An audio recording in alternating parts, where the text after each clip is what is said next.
What's up, YouTube? Just got a quick review today of the 2015 edition of the HP Stream 11. This is the new updated version of last year's popular low-end budget Windows laptop.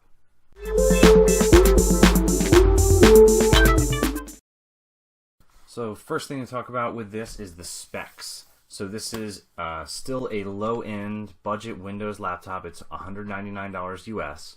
It comes with 1 year of Office 365 and 1 terabyte of OneDrive storage. It comes with Windows 10 pre-installed, so 64-bit Windows 10. It has the N3050 Celeron processor, which is the new Braswell generation processor. It's the replacement for the N2840, which was the Bay Trail Celeron powering last year's Stream 11. It has the same 2 gigs of RAM and 32 gigabytes of eMMC flash storage. Out of the box, you get about 15 gigabytes of free storage, so up a little bit from last year. It has about 8.25 hours of battery life, according to HP. It has the same 1366 by 768 TN display panel. Unfortunately, the same Wi-Fi as last year. 802.11n is the fastest. It does not have the faster AC, which is unfortunate. It comes in at about 2.5 pounds. So that is the specs. You get same ports, I believe, as last year. One USB 3.0, one USB 2.0, and you get combo headphone microphone jack and micro SD card slot, as well as a Kensington lock. So that is the specs. Also should note a full-size keyboard. Alright, so in terms of the build quality, this is pretty similar to last year's. It's all plastic, but it's sort of got a nice finish to it. It's a pretty modern, nice looking design. As far as your lower end budget devices go, color notwithstanding, I think this is one of the better ones. If you're looking for something a little bit more professional, the CloudBook and last year's Asus X205 TA have a little bit less of a Fisher-Price look. This year this comes in this blue and then a magenta. They're supposedly coming out with a silver, which would be good for a neutral option, but as of right now, you cannot get that version as far as I know. The trackpad is actually one of the major improvements in this year's version. So it looks the same and it's still plastic. It's like a smooth plastic.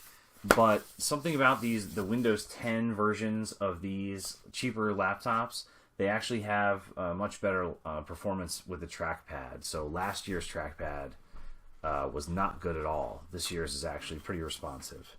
So that's an improvement.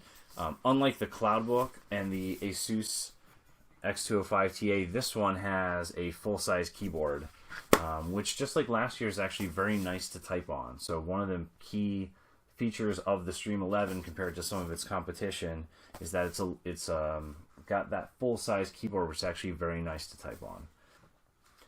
The display is about the same as last year's. It's the same TN panel, so not the best viewing angles, but a little bit brighter and a little bit nicer than last year's. So slight improvement in terms of the display.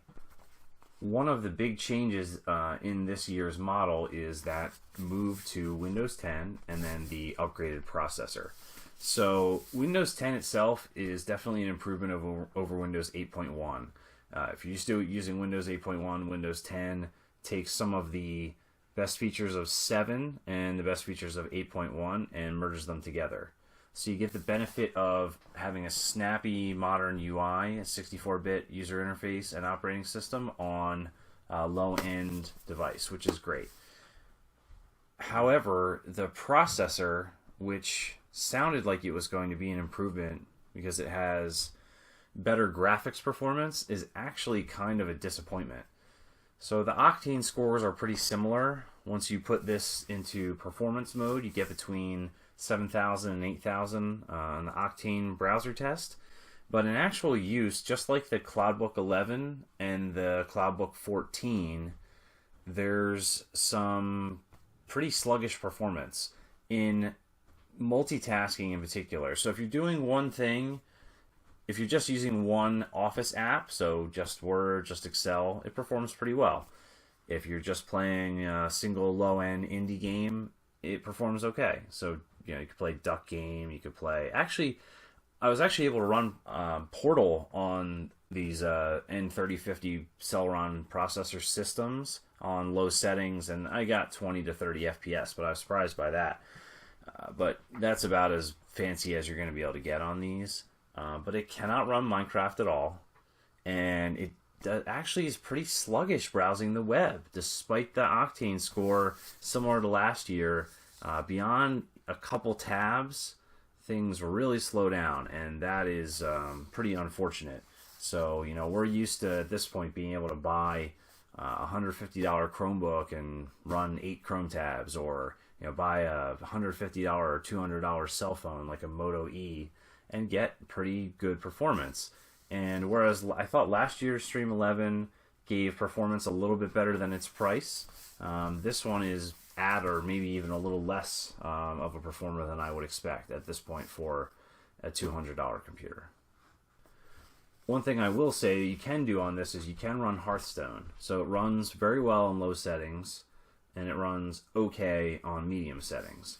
So if you're looking for a lower end laptop and build quality is important to you, the build quality here is pretty good.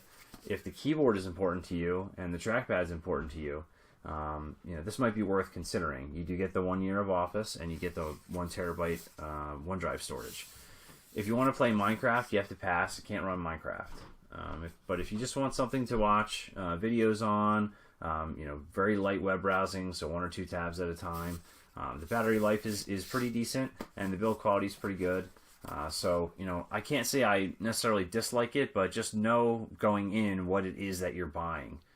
This is a device with somewhat limited performance, although it definitely has some strengths, and there will be some people that this is a great purchase for.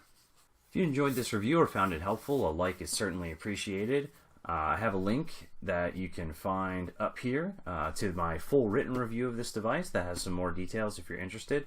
Check that out at Voltron00x.com. And as always, thanks for watching, and stay safe out there.